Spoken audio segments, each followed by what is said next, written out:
دے دوں گی لیکن میں اپنے بیٹے کو اس دین سے دوبارہ واپس لے کے آنا چاہتی ہوں. تو کہتے ہیں حضرت سعد ابن ربیع مسکرائے اور مسکرا کے یہ کہنے لگے کہ جا کے میری ماں کو یہ خبر کہہ دو کہ لو کانت لکے الف نفس خرجت نفسا نفسا ما ترکت دینی ھذا لشیء. میری ماں کو جا کے کہہ دو یہ تو تیری ایک جان ہے جس کی تو مجھے دھمکی دیتی ہے. رب کائنات کی عزت کی قسم اگر تیری 100 جان بھی ہوتی اور میرے سامنے ایک ایک کر کے نکلتی میں تیری جانیں نکلتا تو دیکھ سکتا, محمد عربی کے دامن کو نہیں چھوڑ سکتا. یہ حضرت سعد کا جملہ تھا. ذرا اس سے محبت بڑا جملہ آگے چلیے. حضرت سعد پھر مسلمان رہے, اپنی ماں کی محبت کو دیکھ کے, اپنی برادری کے دباؤ کو دیکھ کے, اپنے قبیلے والوں کی منت سماجت کو دیکھ کے حضرت سعد نے اعلان کر دیا ما ترکت دینی ھذا لشیء. دنیا کی کوئی طاقت بھی جو ہے اور دنیا کا کوئی لالچ بھی اب مجھے محمد کے دامن سے ہٹا نہیں سکتا.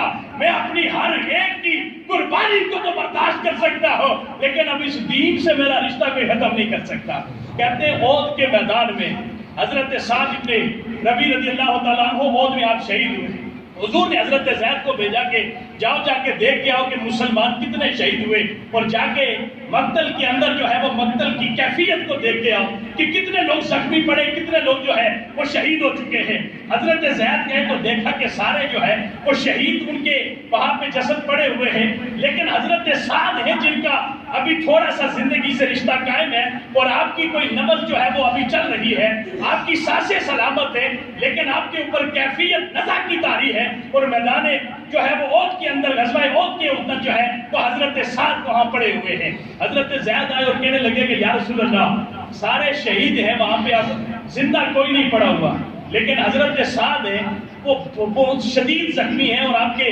جسم کے اوپر 70 سے زیادہ جو ہے وہ تیروں اور برچھیوں کے نشان ہیں اور جسم بالکل آپ کا پرویا جا چکا ہے تیروں اور برچھیوں سے. یا رسول اللہ لیکن لگ ایسے رہا ہے کہ حضرت سعد ابھی زندہ ہے. حضور نے فرمایا کہ جا کے دوڑ کے جا اور سعد کو میری طرف سے سلام کہہ کے. حضرت زید دوڑتے ہوئے گئے. حضرت زید کہتے ہیں سعد کی آنکھیں بند ہیں, دنیا سے بالکل رشتہ منقطع ہے. میں نے جا کے کہا کہ اے سعد تجھے مبارک ہو, اللہ کے نبی نے تیری طرف سلام بھیجا.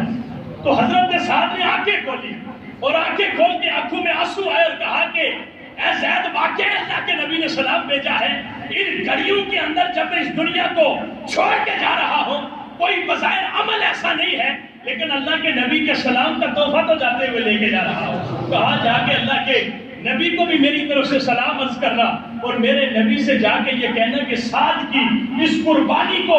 آپ نے بھی قبول کرنا ہے اور قیامت کے دن اللہ کی بارگاہ سے اللہ کا جو وعدہ ہے وہ بھی آپ نے پورا کروا کے سعد کو عطا فرمانا ہے. حضرت سعد جذباتی ہو گئے. جب سلام ملا تو حضرت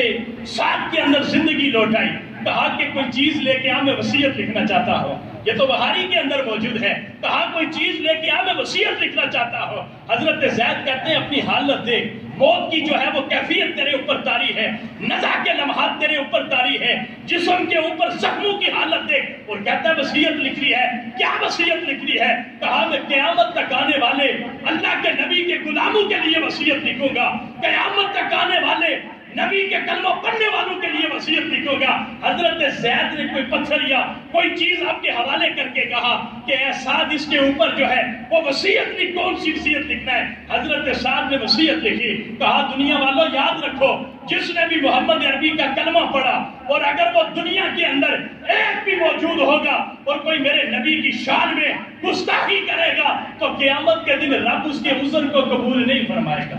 حضرت سعد نے کیا فرمایا کہ اگر محمد کا کلمہ پڑھنے والا دنیا میں ایک بھی کوئی زندہ رہا, دنیا والوں ہم نے اس نبی کی ناموس پہ پہرا دیتے دیتے اپنی جانوں کے نذرانے دے دیے. یاد رکھو قیامت تک اگر اس دھرتی کے اوپر کوئی ایک بھی محمد کا کلمہ پڑھنے والا زندہ رہا اور محمد کی شان میں گستاخی ہو گئی تو قیامت کے دن وہ آ کے یہ نہیں کہے گا کہ اے مولا کائنات میں اکیلا تھا, ہر طرف کفر تھا, ہر طرف طاقت تھی, ہر طرف زور تھا, ہر طرف جو ہے وہ میرے در پہ میرے دشمن بیٹھے تھے، کہا کہ اگر قیامت کے دن وہ ایک بھی کھڑا ہو کے کہے گا کہ میں تنہا تھا ان سے، لڑتا کیسے، تو رب کائنات جواب یہ دے گا کہ پھر تجھے زندہ رہنے کا حق دیا کس نے تھا؟ جس دھرتی پہ میرے نبی کی شان میں گستاخی ہو، اس دھرتی پہ پھر تجھے زندہ رہنے کا حق کس نے دیا تھا؟ پھر حالت تو یہ ہونی چاہیے تھی کہ تو نبی کی ناموس پہ سودا کر کے اپنی جان کو قربان کر کے یہاں پہ آ جاتا، پھر دیکھتا کہ آج میں تجھے کون سے اعزازات سے نوازنا شروع کرتا۔ آج پوری دنیا کے اندر مسلمانوں کے جذبات سے کھیلا جا رہا ہے، حضور کی شان کے اندر جو ہے وہ خاکے بنا کے ان کی دل آزاریاں کی جا رہی ہے، لیکن الحمدللہ یہ بات ہم بڑے وثوق سے کہتے ہیں کہ اللہ نے اہل ایمان کو یہ جذبہ عطا فرمایا ہے کہ وہ ہر چیز کے اوپر کمپرومائز کر سکتے ہیں، ہر چیز کے اوپر جو ہے وہ لیت و نال سے کام لے سکتے ہیں، ہر چیز کے اندر وہ ہیلو حجت کا سہارا لے سکتے ہیں، لیکن حضور کی ناموس کا مسئلہ یہ ایک ایسا مسئلہ ہے کہ جس مسئلے کے بعد جو ہے وہ بندہ مومن کے سامنے دو راستے رہتے ہیں، یا گستاخ رسول زمین پہ رہے گا یا محمد عربی کا غلام زمین پہ رہے گا۔ آج ہم نے دیکھا ہے کہ الحمدللہ پوری دنیا کے اندر یہ اعزاز صرف پاکستان کو حاصل ہے کہ دنیا کے اندر جہاں بھی کوئی گستاخی ہوتی ہے، پاکستان کے اندر بسنے والے یہ مسلمان جو ہے وہ گستاخ اگر شرق میں رہتا ہے، غرب میں رہتا ہے، شمال کے اندر رہتا ہے، جنوب کے اندر رہتا ہے، پاکستان یہ اللہ کے ان تحفوں میں سے ایک تحفہ ہے کہ جس دھرتی کے اوپر اللہ کے نبی سے محبت کرنے والے قیامت تک رہیں گے، یہ ملک بھی رہے گا،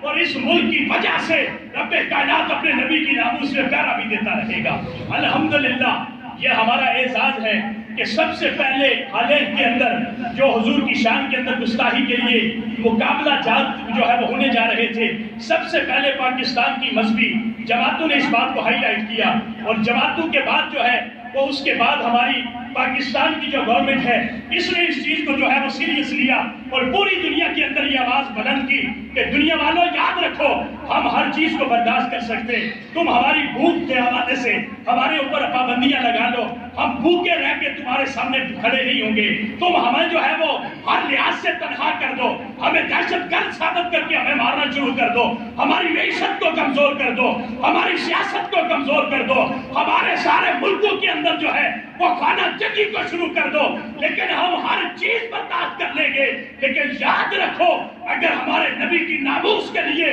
کوئی ایک قدم بھی آگے بڑھا تو ہم پوری دنیا کو جلا کے راکھ کر دیں گے، اس لیے کہ یہ دنیا بنی ہی محمد عربی کے نام کے صدقے ہے۔ جس دھرتی کے اوپر محمد کا نام سلامت نہیں ہے وہ دھرتی سلامت رہنے کے قابل نہیں ہے، یہ دھرتی بنی ہے اس لیے کہ رب اپنے نبی کی محبوبیت کو ظاہر کرنا چاہتا ہے۔ اگر یہاں پہ رب کائنات کے محبوب کی شان محبوبیت جو ہے وہ محفوظ نہیں رہے گی تو پھر کائنات کے اندر کوئی ملک نہیں بچے گا، کوئی شجر نہیں بچے گا، کوئی عشق نہیں بچے گا، اس لیے کہ وہ لوگ جو ہمیں درد دیتے ہیں اللہ کے نبی نے دیکھو اپنے دشمنوں کو معاف کیا، بھائی اللہ کے نبی نے اپنے دشمن کو معاف کیا ہے، ہم تو اپنے دشمن کو معاف نہیں کرتے، مجھے کوئی گالیاں نکالتا ہے میں گالیاں نکالنا شروع کر دیتا ہوں، میرے باپ کو کوئی برا بلا کہتا ہے میں عدالت کے اندر چلا جاتا ہوں، یہ اللہ کے نبی کی سنت ہے کہ اللہ کے نبی نے اپنے دشمن کو معاف کیا ہے، ہم اپنے دشمن کو معاف نہیں کرتے، اس کے پیچھے لگ جاتے ہیں، لیکن جب حضور کی ناموس کی بات آتی ہے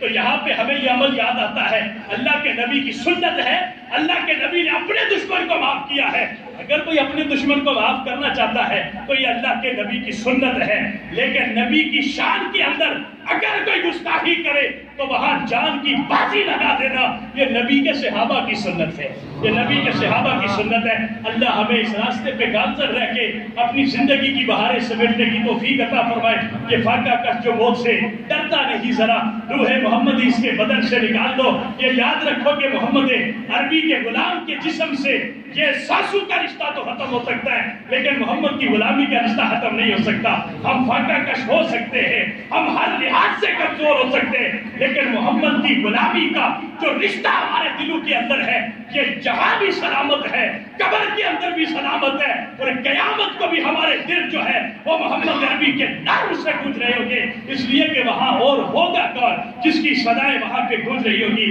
اللہ ہمیں ایسا ذوق عطا فرمائے۔ حکومت پاکستان نے جو اقدام اٹھایا ہے ہم اس کی بھرپور تائید اور حمایت کرتے ہیں کہ وہ OIC کے ذریعے UNO کے اندر جو ہے وہ یہ پوری دنیا کو یہ پیغام پہنچا دے کہ اس کے بعد جو ہے وہ ہم نے کوئی قراردادیں اور اس طرح کے معاملات جو ہے وہ ہم نے ان کا سہارا نہیں لینا۔ یہ انہیں واضح کر دیا جائے کہ حضرت عیسیٰ کو بھی کوئی گالیاں نکالتا ہے وہ ہمارا دشمن ہے، حضرت موسیٰ کو کوئی برا بھلا کہتا ہے وہ ہمارا دشمن ہے۔ ہم ہر نبی کی ناموس کے پہرے دار ہیں، ہم ہر نبی کی عزت جو ہے وہ ایک مجھے بندہ کہنے لگا جی آپ نبی کی ناموس کے کوئی ٹھیکیدار ہیں؟ میں نے کہا ٹھیکیدار تو صدیق اکبر بھی نہیں تھے، ہم ٹھیکیدار نہیں ہم پہرے دار ہیں۔ صدیق اکبر بھی ٹھیکیدار نہیں تھا، صدیق اکبر بھی پہرے دار تھا، عمر فاروق بھی ٹھیکیدار نہیں تھا، عمر فاروق بھی پہرے دار تھا۔ ٹھیکیدار ہے تو خود رب کائنات ہے جس نے میرے نبی کی ہر ادا کی قسم اٹھا کے قرآن کو قیامت تک زندہ رکھا ہے۔ اللہ ہمیں یہ پہرے داری کی توفیق عطا فرمائے۔ وآخر دعوانا الحمدللہ رب العالمین۔